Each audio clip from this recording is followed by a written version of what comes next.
Pour d'aujourd'hui, c'est les infections bactériennes au cours de la grossesse. Donc, les infections néonatales bactériennes sont fréquentes, variées en fonction de l'agent et en fonction de périodes de contamination. Donnent plusieurs conséquences, soit des avortements, soit des malformations, mort in utero, maladie néonatale, ou bien maladie inapparente jusqu'à l'âge de jusqu'à à distance. Donc on a trois germes principaux. C'est trois infections, les infections urinaires, les listériose, syphilis et streptocoque groupe B. Donc on commence par les infections urinaires. Donc ce qui est caractéristique pour la grossesse, c'est la colonisation urinaire ou bien la bactériémie asymptomatique qui constitue entre 2 à 10% au cours de la grossesse.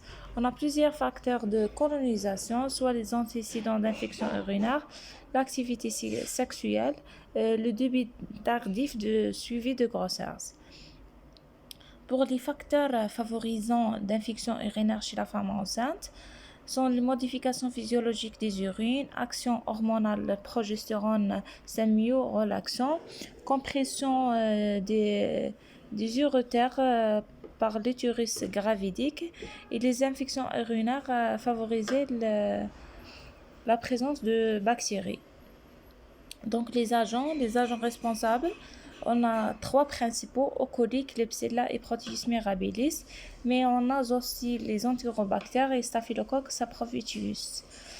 Pour les tableaux, on a le pyélonéphrite qui est surtout fréquente dans le deuxième et troisième trimestre, les cystites, mais le tableau, les caractéristiques de les infections urinaires au cours de la grossesse, c'est la bactérie asymptomatique qui par définition c'est deux cultures consécutives à 1 à 2 semaines d'intervalle avec la même bactérie et de seuil supérieur à 10 puissance 5.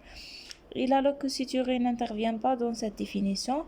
Donc le dépistage de la bactérie asymptomatique à partir du 4e mois par le bandelette urinaire, si on a soit leucocyturée, soit une nitrite positive, on fait le CBI. Ou bien on fait le CBI systématiquement si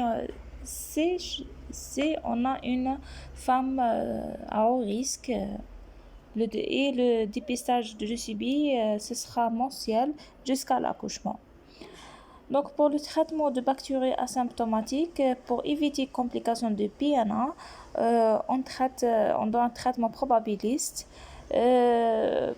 pour une durée de 7 jours, ou bien on donne la phosphomycine trométrol pour une prise unique.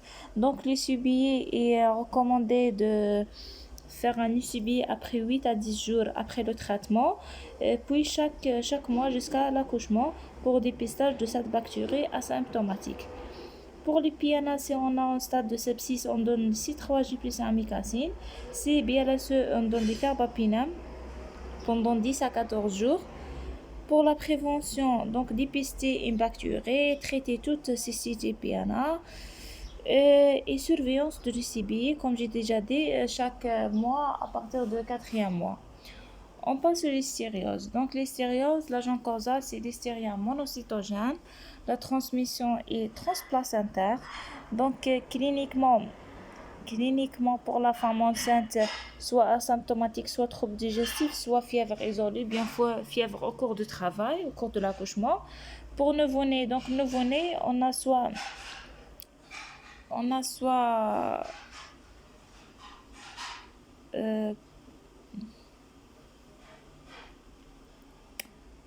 pour nouveau-né, on a soit une infection précoce qui va donner des avortements de premier et deuxième trimestre, soit accouchement prématuré. Tardivement, on a deux tableaux. Le premier tableau, chez un enfant qui naît prématuré, va donner des granulomateuses septiques infantiles avec un état grave, détresse respiratoire, une pneumonie, des méningites, hépatomégalie, splénomégalie, rage cutanée, soit un tableau pour un enfant né normal avec fièvre isolée, troubles neurologiques et donnent des méningites, etc. Pour le diagnostic, c'est l'isolement de l'hystéria par des hémocultures, prélèvement amniotique du placenta, le LCR, prélèvement génital. Donc, on dit que tout syndrome greffal chez une femme enceinte sans autre signe d'orientation, traité comme l'hystériose, jusqu'à preuve du contraire. Donc, par la prévention pour l'hystériose, c'est une maladie à déclaration obligatoire en France, pas en Algérie. Donc, il faut savoir les aliments à risque, c'est les charcuteries, les fruits de mer et les produits laitiers. Il faut la prévention au niveau de conservation des aliments. Les meilleures préventions, c'est traitement de la mère par l'amoxicilline plus la Genta. Certains recommandent l'amox jusqu'à l'accouchement et traitement de nouveau-né aussi par l'amox et Genta s'il est présent une bactérémie pour durée de 10 jours, s'il présente méningite pour durée de 3 semaines. On passe au syphilis. Donc le syphilis c'est Treponema pallidum. La transmission transplacentaire mais dépend de la stade de syphilis.